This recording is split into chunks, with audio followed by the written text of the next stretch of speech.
Militants are interrogating a U.S. prisoner. Thousands of volts made him scream in pain, but when questioned by the little boss, Kevin not only didn't give in, he taunted them instead. Furious, the small leader refused to let go. When Kevin could barely hold on, a teammate pulled him away, saying if he dies he'll give us intel. Just as the two were arguing, Kevin struggled to lift his legs. Stomping forward, he broke free of the hook, and then a sweeping kick to take down a man. Rose quickly. Another combination of punches kicked the battery away, knocking down another minor character. The chain in his hand also became his weapon of choice. In less than a minute, the fight was easily solved. Kevin then rushed to untie his teammates, but the militants took the opportunity to activate the bomb, and there was only a 10-second countdown. Furious, Kevin gave him a kick. He didn't have time to disarm the bomb. Quickly take your teammates and run outside.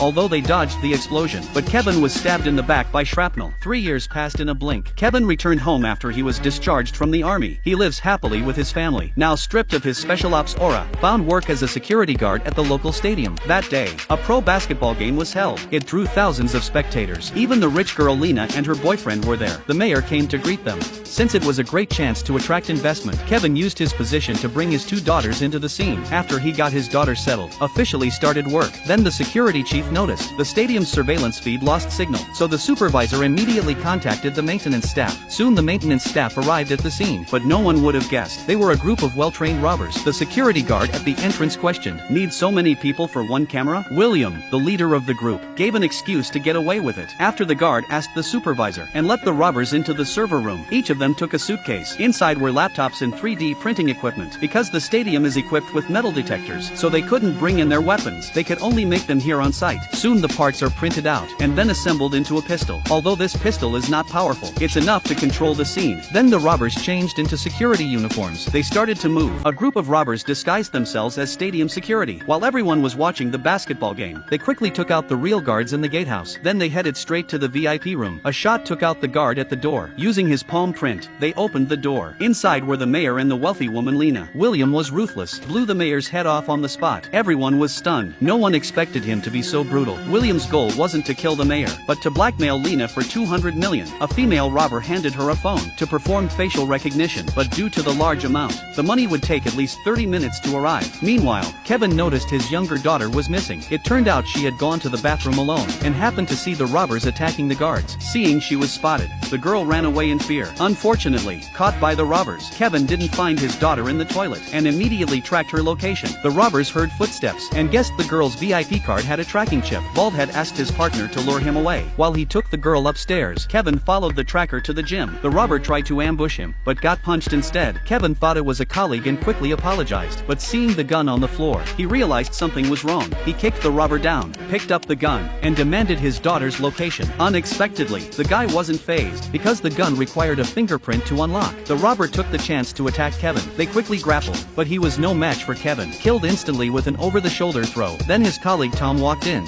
which startled Kevin. Tom said all the guards outside had been replaced with strangers. It seemed the situation was far more serious than they thought. Kevin immediately found the security chief. He reported the matter to him. Turns out the chief was one of the robbers. He thought he had the upper hand, but underestimated Kevin. The chief was stunned, but Kevin forgot about the fingerprint lock, so the gun still couldn't be used. The chief tried to fight back, but was easily taken down by Kevin. Then he took the chief's earpiece. As soon as he put it on, he heard his daughter's cry for help. It turned out she was in William's hands, and they planted many bombs in the stadium. William threatened him not to interfere, or he'd never see his daughter again. But there were thousands of spectators, and if the bombs went off, the consequences would be unimaginable. So Kevin found Tom, preparing to defuse the bombs together. A professional basketball game was being held in the stadium. There were at least several thousand spectators, but they didn't know the stadium was already under the robbers' control, and dozens of remote-controlled bombs had been planted inside. Kevin defused one of them. Then he and his colleague Tom went to the warehouse. By analyzing the stadium's floor plan, they found the best places to plant the bombs. Then the two split up. Soon they had all the bombs defused. Meanwhile, the $200 million extortion money was about to arrive. Leader William was proudly showing off to everyone. Suddenly, Kevin crashed through the glass and dropped from above. Instantly took control of the scene. William pressed the remote control right away, but only one undiscovered bomb exploded. The spectators in the arena heard the noise and rushed toward the exits. William then realized his plan had failed. Underling about to shoot. A cannon shot knocked her out, but the second shot jammed. Bald Underling quickly tackled Kevin. William took the chance to take Kevin's daughter away. After taking out the bald guy, Kevin rushed out to rescue his daughter. Soon he blocked William in the corridor outside, but his daughter's arm was strapped with a bomb. Kevin didn't dare to act rashly. William pulled out two small knives, ready to fight him to the death. Although Kevin kept dodging, he was still cut on the wrist. He kicked William to create distance, then pulled out his belt. Now William had completely lost the advantage, and was beaten without any way to defend himself.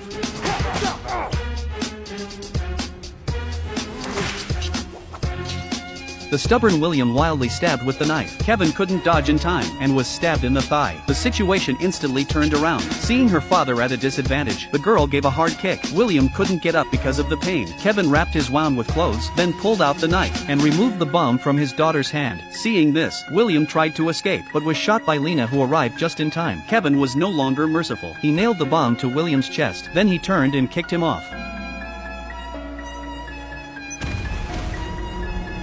William was instantly reduced to ashes, and Kevin not only saved his daughter, but also the lives of thousands in the stadium.